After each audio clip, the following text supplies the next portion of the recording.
Et le grand direct des médias, c'est avec Thomas Joubert. Remettez les mots dans l'ordre. J-2 avant la prise de fonction de Delphine Ernotte à France Télévisions. L'ancienne directrice adjointe d'Orange va se retrouver à la tête du plus gros groupe audiovisuel de France où elle succède à Rémi Fimelin. Depuis sa nomination en avril dernier, elle a profité de la période de tuilage pour constituer ses équipes. Les chantiers qui l'attendent sont nombreux. Réduire le déficit, fusionner les rédactions, moderniser les programmes. On va en débattre avec Caroline Bonacossa, journaliste au Parisien aujourd'hui en France. Bonjour Caroline. Bonjour. Face à vous François Wyss, journaliste à Télé Loisirs, Télé 2 Semaines et TV Grande Chaîne. Bonjour François. Bonjour Thomas. Avec tout d'abord donc cette dernière information qui nous est parvenue ce matin, des remous en ce moment à la direction de l'information de France Télévisions. Un numéro 2 a été nommé face à Pascal Golomer, qui a été lui confirmé dans ses fonctions. Et visiblement, la pilule a un petit peu de mal à passer à France Télévisions. Caroline Bonacossa, on est en plein dans le chantier de France Télévisions. Delphine Ernotte va devoir affaire à tous ces remous, à toutes ces oppositions en permanence. Elle fait des nominations, donc ça peut faire grincer des dents. Elle fait venir quelqu'un. A priori, rien n'est confirmé. Il faut quand même dire que pour l'instant, oui. Si, c'est confirmé, si. Bon, officiellement, aucune nomination de Delphine Ernotte n'a été confirmée. Ah oui, non, mais évidemment, oui. Vous voulez dire que l'organigramme n'a pas été annoncé officiellement, bien évidemment. Donc voilà, tout ça est officieux. C'est sûr que faire venir le rédacteur en chef de Claire Chazal et donc de TF1 à France 2 peut faire grincer des dents. Et alors c'est du conditionnel, mais il aurait été nommé sans l'accord de son boss et sans la concertation de Pascal Golomer. On peut comprendre que quand on vous nomme un adjoint sans vous demander votre avis, soit pas très agréable. J'ai du mal à y croire en fait. Mais François, oui, c'est symptomatique de France Télévisions. Oui, mais l'échange que vous venez d'avoir avec Caroline est symptomatique en tout cas de ce qui se passe dans cette période de tuilage, c'est-à-dire ce qu'on appelle cette période un petit peu où elle n'est pas encore présidente, mais elle commence à constituer son équipe. Avec l'ancien président. On met au conditionnel des noms, des gens qui sont pressentis, confirmés, pas nommés, mais qui devraient nommer, tandis que les syndicats et les gens par la bande en off commencent à nous dire qu'ils sont pas contents. Et donc c'est quand même assez compliqué d'arriver dans ces conditions-là, c'est-à-dire que l'équipe, on parle déjà d'une équipe, elle n'est pas encore en place, on va en savoir plus peut-être en début de semaine, mais on n'est pas à l'abri de surprises. Bien sûr, on peut dire d'ailleurs qu'elle a la délicatesse aussi de ne pas nommer officiellement certaines personnes ou de ne pas confirmer des nominations. Elle n'a pas le droit de le confirmer officiellement alors qu'elle n'est pas en exercice. Alors pourtant, il y a quand même des noms qui sont donc sortis, on va les détailler si vous le voulez bien. Le nouvel organigramme sera effectivement connu dans les prochains jours, mais on sait déjà que Caroline Gott a été choisie pour diriger l'ensemble des chaînes. Caroline Gott qui vient de TMC de NT1. Caroline Bonacossa ou François, oui, c'est un bon choix François. Oui, alors déjà il y a une chose qu'il faut dire, c'est que sur les deux postes transversaux, c'est-à-dire direction de l'information et direction des programmes, elle aurait fait des choix donc de Caroline Gott au programme et de Pascal Golomer à l'info, mais sans leur faire offense, c'était pas les premiers choix. Et c'est un peu le premier constat qu'on doit faire sur ce début de présidence, c'est que finalement elle n'a pas eu les gens qu'elle voulait. On parlait de Bibiane Godefroy au programme, qui était l'ancienne patronne des programmes d'M6. Bibiane Godefroy, qui a quand même quitté M6, n'a pas voulu aller à France Télé. C'est vraiment qu'elle ne voulait pas y aller. Et à l'info, beaucoup de noms ont circulé de oui, gens. Les rédacteurs en chef et les directeurs de rédaction des chaînes d'info ont été contactés. Hervé Béraud de BFM TV, Céline Pigalle de ITV. Et en interne, on parlait d'Élise Lucet, Étienne Lénart, des gens qui n'auraient pas voulu aller. Et on peut peut-être les comprendre à un an et demi de la présidence. Donc là, ce sont des choix par défaut. Des choix par défaut ou en tous les cas des gens qui n'ont pas adhéré à ce qui était proposé. Selon mes informations, il y avait notamment des problèmes d'organigramme, c'est-à-dire que éventuellement Bibiane Godefroy n'aurait pas eu forcément la mainmise sur les directeurs d'antenne qui auraient été directement rattachés à Delphine Ernotte. D'accord, donc très France Télé, tout voilà, ça. C'est un peu c'est l'administration. Elle a voulu féminiser à tout prix tous les postes de direction. Mais est-ce que ça change quelque chose de mettre des femmes ou c'est juste du politiquement correct? Pour l'instant, si je ne me trompe pas, elle avait annoncé une parité et on n'y est pas encore parce qu'on aurait Caroline Gott, Dana Astier et Tiffaine de Raglen, donc 3 femmes pour l'instant et plus d'hommes pour l'instant dont les noms ont fuité. La parité, oui, voilà, on est dans le service public, faudrait un peu moderniser tout ça. Les femmes sont aussi compétentes que les hommes, non? François Wyss. Alors on parle de cette parité homme-femme. Moi, il me semble, si ce qu'on nous dit se confirme, qu'il y a une autre parité qui est un petit peu à l'œuvre. C'est une parité entre les gens venus du privé et un peu les gens du sérail. C'est-à-dire qu'on voit Caroline Gott, on en parlait. Donc NT1 TMC, le fameux Germain Dagonier qui était le rédacteur en chef de Claire Chazal.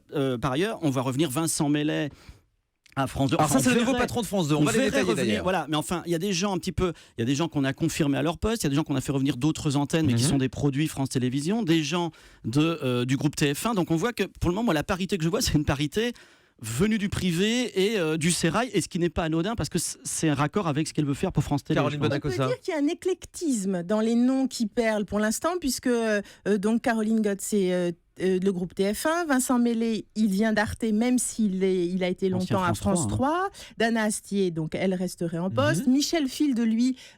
Pour France 5. Voilà, pour France 5, qui était maintenant parti sur votre Mhm. antenne aussi. Et Europe 1. Voilà. Donc il y a un certain éclectisme qui est intéressant. Mais ce qui me semble. Mais c'est une Dream Team, ça? C'est l'équipe qui va changer France Télévisions? Alors là, franchement, on est dans la prospective. Hein. Ça relève de la voyance. Non, mais par exemple, Vincent Mellé, donc Oui. vous l'avez dit, qui vient tout Super droit pro. d'Arte. Oui, parce C'est que un- Vincent Mellet, quand même, il a été directeur des programmes de France 3. À l'époque, d'ailleurs, où Rémi Pflumelin était patron de France 3, 2004-2009, si je ne m'abuse. C'est Plus belle la vie, c'est Ce soir ou jamais. Il a, si je suis bien informé, la confiance des producteurs, il a leur oreille. Donc c'est quand même quelqu'un qui connaît Mais la qui télé. vient d'Arte, quel signal est-ce que Delphine Oui, mais Arnault attendez, envoie parce pour que- France 2 mais du Qui coup vient d'un Arte qui a quand même fait un peu sa mue. Un Arte qui progresse de 20%, Voilà, qui- Borgen à l'antenne, Top of the Lake, Des une très films bonne Grande programmation. nomination ne veut pas dire forcément une France 2 plus culturelle.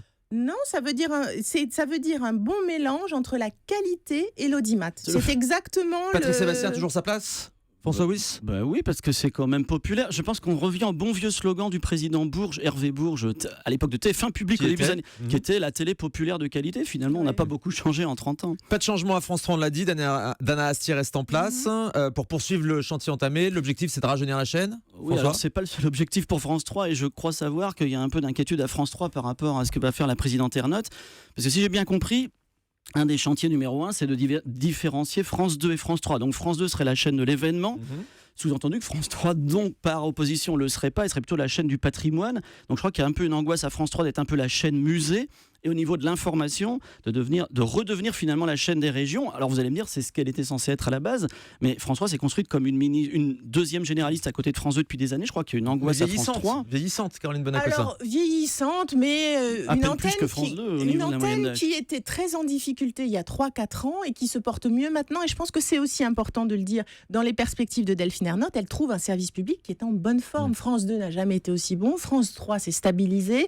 Bon, France 4, effectivement, Alors tiens, justement, c'est parlons de pas France ça. 4 Oui. et de France O, parce que là, Oui. les directeurs ne changent pas. Oui. On a l'impression que c'est franchement pas sa priorité. Delphine Ernotte, ces deux chaînes, elles sont un peu laissées à l'abandon. Alors, en tout cas, France. Non, pourquoi l'abandon? France 4, en fait, elle veut vraiment la recentrer sur la jeunesse et abandonner un peu les soirées qui sont plus dédiées aux Mais jeunes dans son publics. projet, elle envisage aussi de passer France 4 uniquement sur Internet, François Wyss. Alors ça me paraît un petit peu hypothétique quand même. Dans l'immédiat, c'est surtout de transférer les programmes jeunesse de France 3 vers France 4 pour vraiment faire en journée une chaîne pour les tout petits. Et puis le soir, enfin en tout cas les moins de 15 ans dans la journée, et le soir une chaîne familiale. Effectivement, je crois que c'est la fin des programmes un peu expérimentaux sur l'alcool, le permis de conduire, tout ça, les documentaires Les un gens peu qui marchent à décalés. l'envers pendant 12 heures d'affilée, Voilà, et voilà. le documentaire Et Tokyo les films Reverse. d'auteur, je crois que tout Il y a ça, quel- c'est au revoir. Il y a quelque chose qu'on n'a pas dit encore, mais je pense que c'est un préambule intéressant, c'est que Delphine Ernotte, elle ne vient pas du sérail de la télévision publique, elle vient d'Orange, où elle a fait toute sa carrière. Alors justement, on dit qu'elle Et- n'y connaît rien à la télé. Alors, mais moi là-dessus, Moi aussi. elle n'y connaît rien à la télé, c'est une manager. Elle a été sur une des boîtes les plus compliquées à manager, où il y a eu des crises sociales, humaines terribles. Elle a réussi à redresser la barre. Elle a été appréciée là-bas pour son sens du dialogue, sa capacité à prendre des décisions. Et je pense que dans sa nomination, il y a quelque chose de très important, c'est justement de ne pas avoir quelqu'un qui soit affilié déjà et affidé au baronnie pour éviter le népotisme et l'endogamie, c'est-à-dire quelqu'un qui va avoir un regard Deux mots qui sont beaucoup au rationnel. Scrabble. Eh bien oui, mais parfois faut le dire, quelqu'un qui va avoir un regard rationnel sur les choses. Et d'ailleurs, dans son plan stratégique, elle a déjà souligné, par exemple, pour des incohérences. Pourquoi elle le disait? Pourquoi est-ce que à France 3, le réseau Outre-mer et les régions sont directement rattachés à la Mais présidence? Il y a François, plein Caroline peut connaître comment ça marche, faut un petit peu connaître pardonnez-moi, mais comment oui, marche la télé quand pardonnez-moi, même. mais on connaît France Télévisions. Elle dit dans son projet que tout ça, c'est pas bien, qu'il faut changer. Et on sait qu'à France Télé, ça changera pas autant que ça, on le sait bien. C'est un gros Alors, paquebot. si je peux dire Mais une alors, chose juste sur quand son même, profil, je sur son voudrais- alors, profil. sur son profil, on dit. Elle n'y connaît rien à la télé. Pardonnez-moi, quand Bertrand Méheux et Rodolphe Velmer sont arrivés à Canal, on disait ils n'y connaissent rien. Bertrand Méheux, c'était monsieur insecticide parce qu'il travaillait dans la chimie. Et les mêmes, 3 ou 4 ans après, là, quand ils ont été un petit peu mis sur la touche, on dit oh là là, ils étaient tellement formidables. Je vous rappelle également que Thierry Tuilier, qui était patron de l'info de France Télé, et patron de France 2, quand on l'a mis au programme de France 2, on a dit mais c'est un homme de l'info, il n'y connaît rien au programme, c'est quand même lui qui a redressé l'Access de France 2. Donc, peut-être qu'elle se plantera, peut-être qu'elle n'y connaît rien, mais faisons-lui pas de procès avant le coup là-dessus. Elle peut se révéler à l'épreuve des décisions qu'elle Tout prendra. à fait. Et puis France Télévisions est une entreprise en difficulté pour sa gestion notamment économique. Il y a des économies à On faire. dit qu'elle est cost-killeuse, c'est-à-dire qu'elle va réduire les coûts, les budgets à tous les étages. C'est-à-dire on lui demande de faire plus avec moins. Donc, Bien sûr, par et le fait, elle sera cost-killeuse. elle sait faire. Donc là-dessus, moi, je pense que ça va être très intéressant. Delphine Ernotte qui prend donc ses fonctions dans 2 jours.